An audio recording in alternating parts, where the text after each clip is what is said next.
तो बहुत अंतर्मुख, मेधावी और धैर्यवान व्यक्ति इस प्रकार के विज्ञान को आत्मसात कर सकते हैं। हमारे कहने का अभिप्राय है कि देवता की उपासना जिनके जीवन में है, संयम है, मेधा शक्ति है और दर्शन तथा गणित का अपेक्षित विज्ञान है, उनको इस प्रकार के गणित को समझा पाना पहले सुगम है। फिर क्लिष्ट विषय को, सूक्ष्म विषय को स्थूल रूप में दृष्टांतों के द्वारा, चित्रों के द्वारा सुगम बनाया ही जाता है। जैसे हम एक संकेत करते हैं कि वेदों की भाषा जटिल है, उसके भाव जटिल हैं, दार्शनों की भाषा जटिल है, उसके भाव बहुत गंभीर हैं, लेकिन पुराणों के माध्यम से, महाभारत इत्यादि इतिहासों के माध्यम से महर्षियों ने कथा का आलंबन लेकर उसको बहुत ही रोचक और हृदयग्राही बना दिया। भागवत में जो दर्शन संबंधी श्लोक हैं वो तो बहुत कठिन है, लेकिन इतिहास का भाग, कथा का भाव जोड़कर इतना उसको रोचक बना दिया कि आजकल तो प्रायः हर क्षेत्र में भागवत की कथा होती है। इसी प्रकार महाभारत का जो मौलिक सिद्धांत है वो तो बहुत ही दार्शनिक है, लेकिन दार्शनिक तथ्यों को सुगमता पूर्वक, रोचकता की शैली में प्रस्तुत किया गया है, तो आम जनता भी उसको समझ सकती है। इसी प्रकार इन ग्रंथों को जब चित्र के माध्यम से और दृष्टांतों के माध्यम से एक प्रकार से गल्प, संवाद, कहानी के माध्यम से व्यक्ति सरल रूप देंगे तो आम जनता के लिए भी ये ग्रंथ उपयोगी हो सकेंगे कालांतर में। इसके लिए पर्याप्त परिश्रम की आवश्यकता है।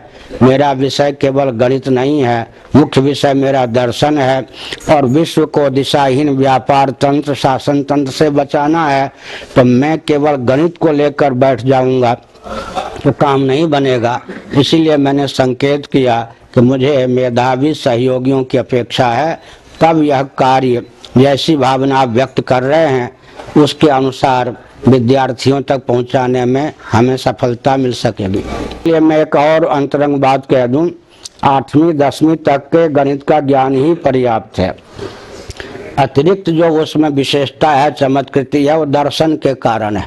गणित का जो अपना क्षेत्र है हमारे ग्रंथों में, वो तो 7वीं तक के ज्ञान भी से भी काम चल जाएगा, लेकिन दर्शन का विज्ञान नहीं होगा तो एक विचित्र बात है। और दर्शन का भी बहुत विशेषज्ञ नहीं होगा तो एक बहुत स्वनाम धन्य पूरे विश्व में गणित के क्षेत्र में जिनको आदर प्राप्त है, भारत में तो मूर्धन्य गणितज्ञ माने जाते हैं, वयोवृद्ध भी हैं, जगन्नाथ विश्वविद्यालय के वाइस चांसलर रहे हैं पुरी में, और उधर इलाहाबाद विश्वविद्यालय के वाइस चांसलर रहे हैं त्रिविक्रमपति शर्मा जी, उड़ीसा के ही हैं।